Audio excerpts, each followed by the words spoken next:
Assalamualaikum warahmatullahi wabarakatuh. Alhamdulillahilladzi bi ni'matihi tatimmus shalihat wassalatu wassalamu ala Rasulillah wa ala alihi wa sahbihi wa man walah, amma ba'd. InsyaAllah pagi ini kita akan memperincikan keterangan ayat yang ketujuh yang kita telah pun sama-sama pada hari sebelumnya kita telah membaca ayat ini, dan kita juga telah mengetahui tentang tafsiran bagi ayat yang ketujuh. Bagi memberkati pengisian kita, kita baca sekali lagi ayat yang ketujuh. A'udzu billahi minasy syaithanir rajim. الذي أحسن كل شيء خلقه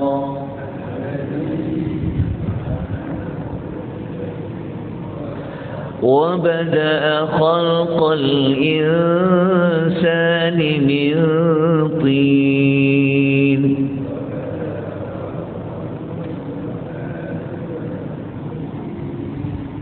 صدق الله العظيم. Ayat yang ketujuh pada bahagian yang pertama sampai kepada khalaqahu, Allah menceritakan bahawa Allah dalam menciptakan segala sesuatu, Allah akan ciptakan segala sesuatu itu dengan sempurna, dengan penuh ketelitian. Dalam masa yang sama Allah akan cipta semua benda itu boleh berfungsi dengan baik. Kemudian pada bahagian yang kedua bermula daripada wabada'a sampailah kepada min tin. Kata para ulama tafsir, Allah menyebutkan tentang bagaimanakah wujudnya manusia ini dengan diciptakan manusia yang pertama, iaitu Adam alaihi salatu wassalam. Yang mana pada ayat ini Allah memberitahu Adam ia bermula daripada tin, daripada tanah. Seperti yang saya sebutkan kepada tuan-tuan dan puan, kalau kita gabung ayat-ayat Al-Quran yang ada menyebut tentang fasa-fasa kejadian Nabi Adam daripada tanah, kita akan mendapati ada 5 peringkat tanah yang Allah ciptakan kepada Nabi Adam alaihi salatu wassalam. 5 peringkat tersebut, yang pertama, Allah mengatakan bahawa Adam ini ia berasal daripada turabun. Turab maknanya adalah tanah yang asal-asal Allah ambil daripada semua bumi. Okey, saya ceritakan dulu 5 peringkat tanah, nanti saya akan buktikan dengan ayat-ayat Al-Quran bagi setiap 5 peringkat tanah ni. Kemudian Allah ciptakan Adam, tanah itu menjadi tin. Seperti mana ayat yang kita baca ni. Tin bermaksud tanah yang bercampur dengan air. Biasanya dia diterjemahkan sebagai tanah liat. Tapi masih lagi ada air, maknanya masih lagi lembut. Kemudian tanah itu dia menjadi kental. Dia dah mula jadi keras. Dinamakan tanah itu dengan tin lazid. Jadi beza. Jadi pertama perkataan lazid. Setelah tanah itu menjadi kental, kalau diketuk ia boleh mengeluarkan bunyi. Tanah tu seperti tanah yang dibakar, dia berwarna hitam. Lepas tu dia boleh mengeluarkan bau. Dia dipanggil jenis tanah salsalin min hama'in masnunin. Kalau kita terjemahkan, ia merupakan lumpur hitam, dikeringkan, dia boleh berbunyi dan dia boleh berubah-ubah, iaitu dia boleh dibentuk. Ini adalah tanah peringkat yang keempat. Tanah peringkat yang terakhir. Sebelum jadinya patung Adam itu, tanah itu Allah kata adalah tanah yang kering seperti tembika ataupun seperti seramik. Ini disebutkan di dalam Al-Quran sebagai salsal kal-fakhar. Peringkat yang kelima ni, ini nanti kita akan belajar dalam surah Ar-Rahman. Dalam surah As-Sajadah, ayat yang kita baca tadi adalah peringkat yang kedua, iaitu peringkat tin. Okey, izinkan saya untuk menyebutkan lima peringkat ini diambil daripada ayat mana. Sebab ini cerita tentang makhluk yang pertama Allah ciptakan. Macam mana kita boleh tahu? Inilah hebatnya Al-Quran. Kalau Allah tak bagi tahu pada kita, tentu kita pun tak tahu. Tapi kalau Allah memberitahu, kita pun dapatlah tahu. Okey, kelima-lima ni saya tunjukkan dalam nota tu ada. Tuan-tuan boleh tengok, kalau nota bercetak, lihat muka surat 63. Pada ayat surah Ali Imran, ayat nombor 59, ini dia panggil, ayat ini menunjukkan ada perkataan turab. Kalau tuan-tuan tengok nota secara, tuan-tuan tengok di skrin TV ni, tuan-tuan tengok yang di-highlightkan dengan warna biru tu. Tuan-tuan akan jumpa Allah kata, khalaqahu min turabin. Adam diciptakan daripada tanah. Sebab tu saya katakan, terjemahan kita dia terjemah tanah. Tapi sebenarnya tanah tu dia tak sama jenis tanah. Sebab tu kita kena tengok ayat Quran tu guna perkataan apa. Kalau Allah guna turab, dia adalah tanah yang belum bercampur dengan apa-apa, belum campur lagi dengan air. Dia panggil turab. Turab ini kalau kita baca dalam hadis Nabi SAW, diambil segenggam tanah daripada seluruh penduduk bumi. Dicampur, tanah ada warna hitam, warna putih, warna kemerah-merahan, warna coklat, diambil segenggam daripada tanah seluruh bumi. Itulah turab. Sebab itu tanah itu dia berwarna dia macam-macam. Sebab itu Nabi sebut dalam hadis, sebab tu kamu melihat ada orang yang mukanya gelap, ada orang mukanya macam sawo matang, ada orang mukanya putih. Kenapa berbeza warna? Kerana tanah asal-asal yang Allah ambil itu memang daripada pelbagai bumi yang Allah ambil tanah itu segenggam. Itu dalam hadis Nabi SAW. Dalam ayat Quran Allah tak cerita, tapi diceritakan di dalam hadis Nabi SAW. Lepas tu tanah yang berbentuk dicampur dengan air tin, seperti mana ayat yang kita baca tadi surah Sajadah tu, kita boleh ambil ayat lain, iaitu pada ayat yang ke-71 dalam surah Sad.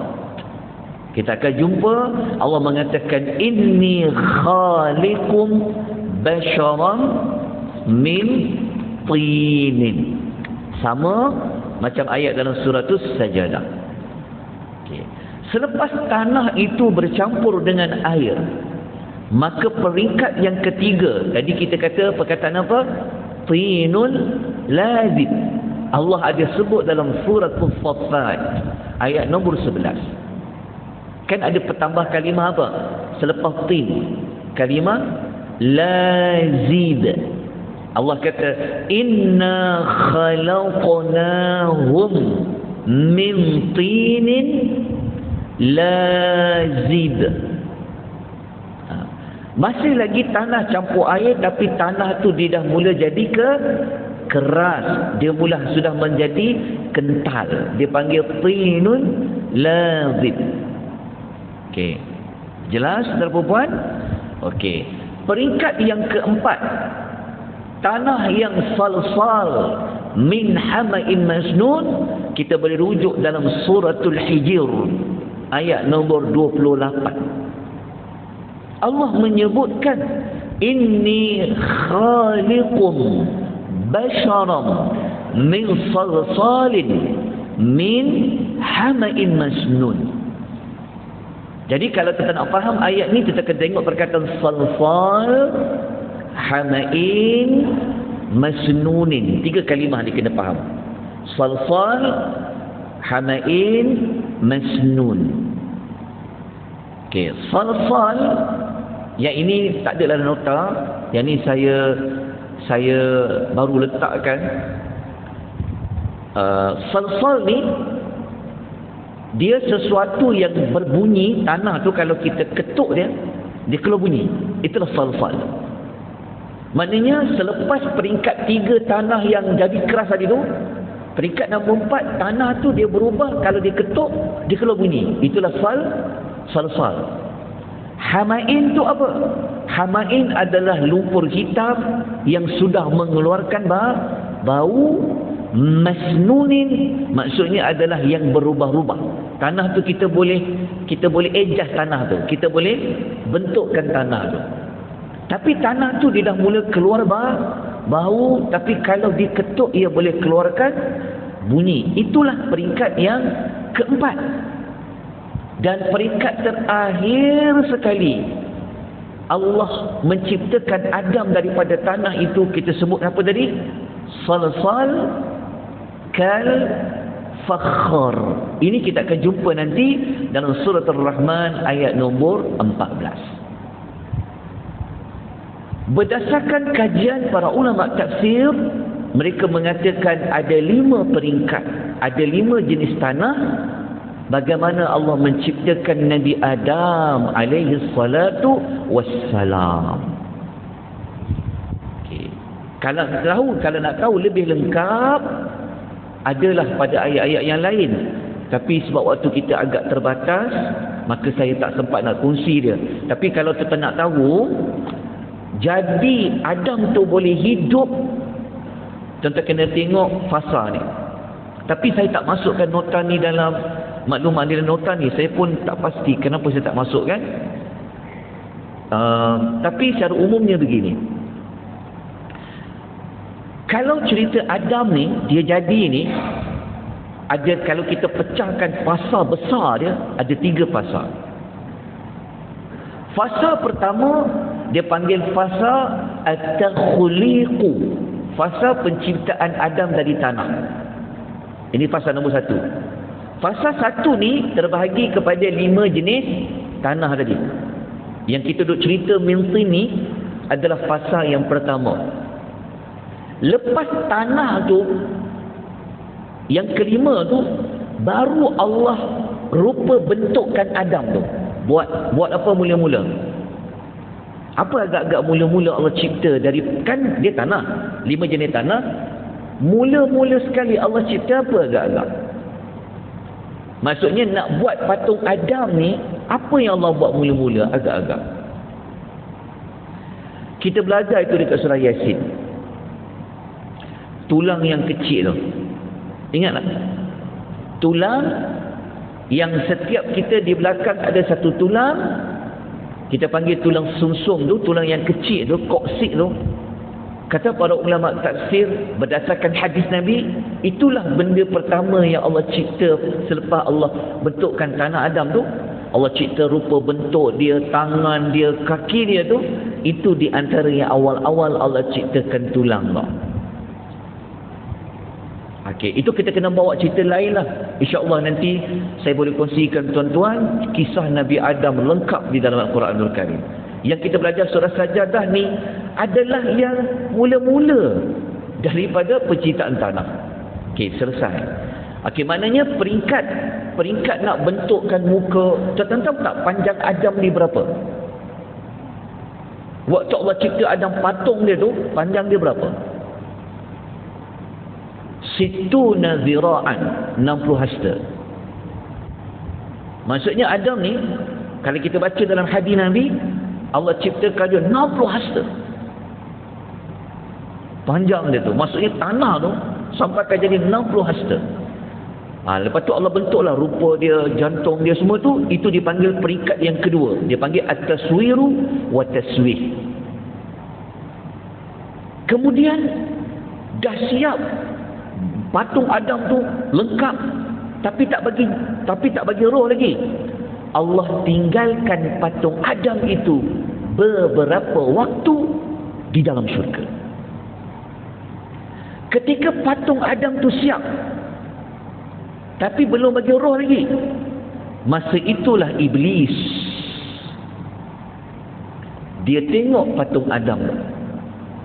Cuma saya tak bawa maklumat ni dalam surah Sajadah, sebab saya mula-mula fikir nak bawa, nak letak ke tak letak, nak letak ke tak letak, kan banyak panjang sangat. Tapi tak letak menyesal pula. Tahu. Tapi ialah kesilapan sebab tak solat istikharah. Patutnya istikharah dulu, nak letak ke tak letak, macam tu.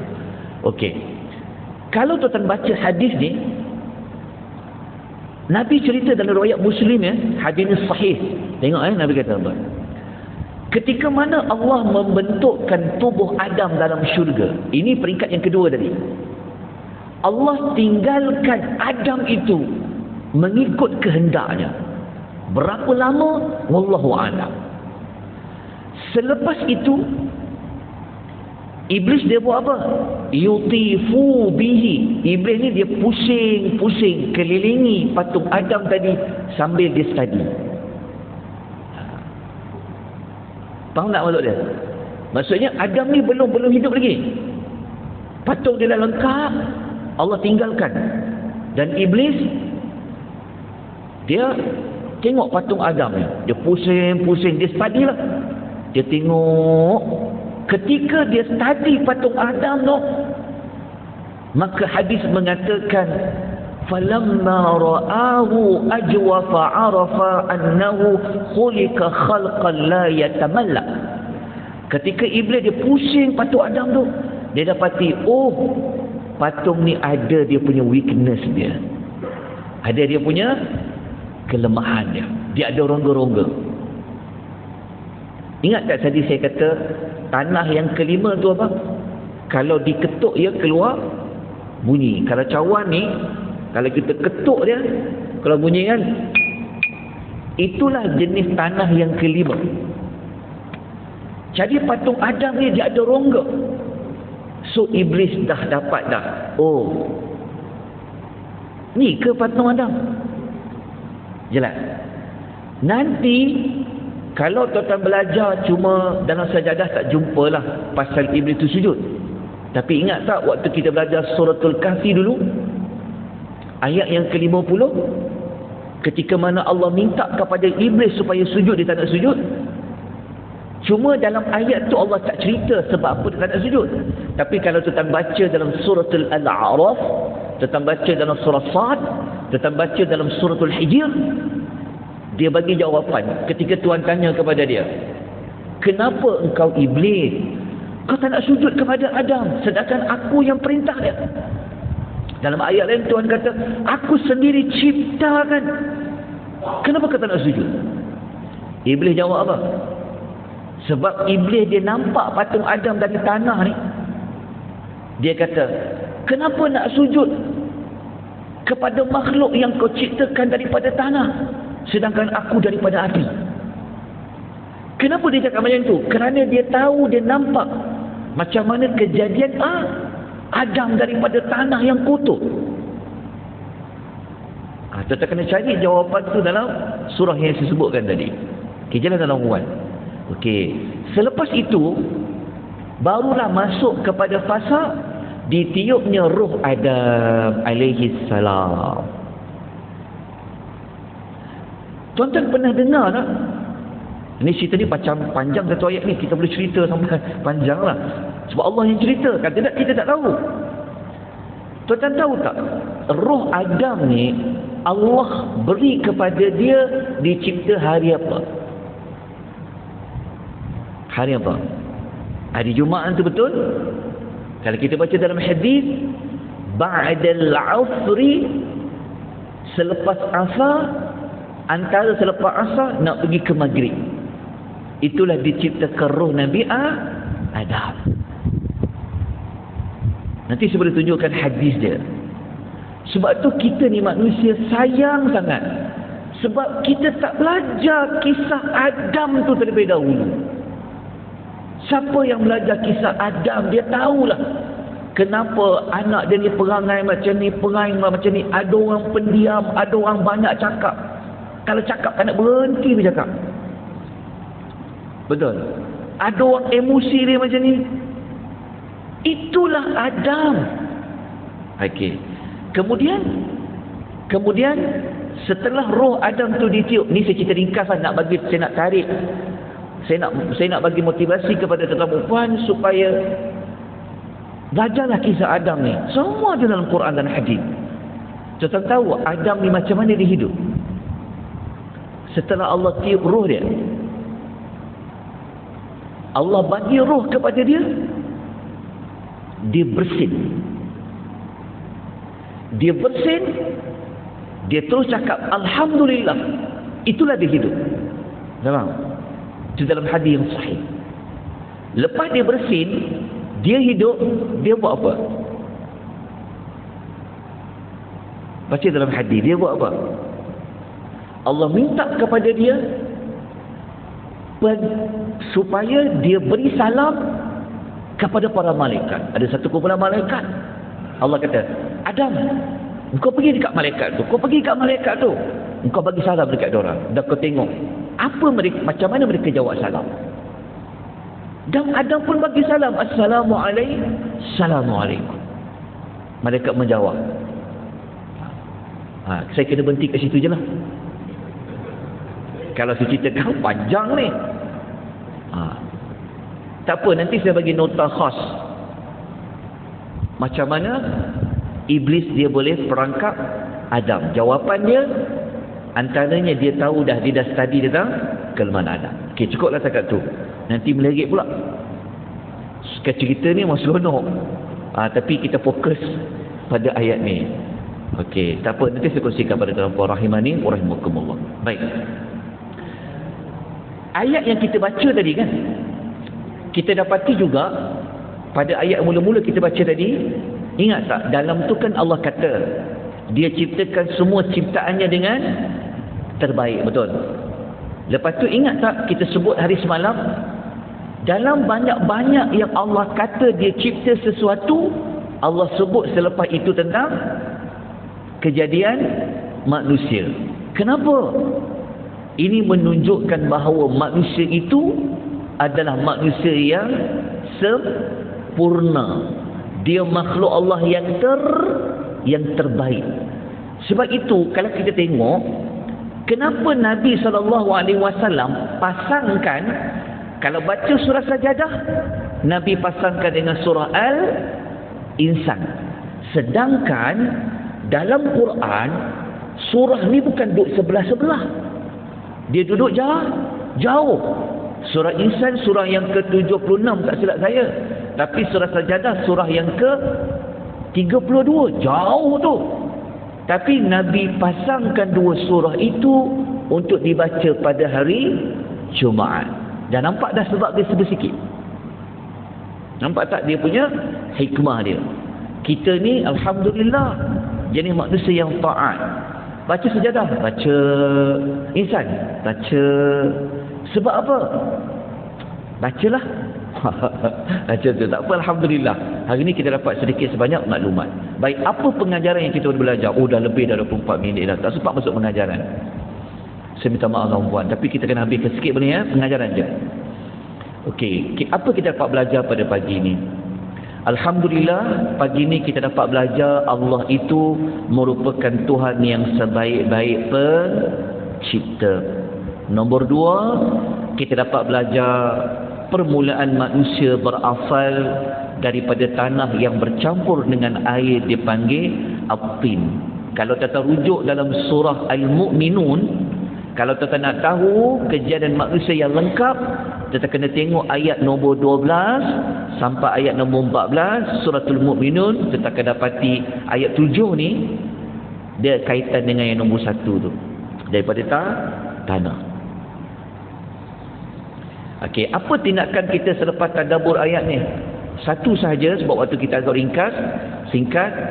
Justru itu saya mengajak diri saya dan tuan-tuan perempuan, kita selalu ingat-ingatkanlah asal usul kita semua. Kita daripada tanah. Nanti kita kembali ke mana, tuan-tuan perempuan? Kita kembali ke dalam tanah. Kita simpan sekejap dalam tanah. Nanti Allah belah tanah tu, maka kita akan keluar daripada tanah. So apabila kita renung kita ni daripada tanah, maka kita akan mengetahui bahawa diri kita ni sebenarnya, kalau bukan sebab Allah menyebabkan diri kita, sebenarnya tidak ada apa-apa pun.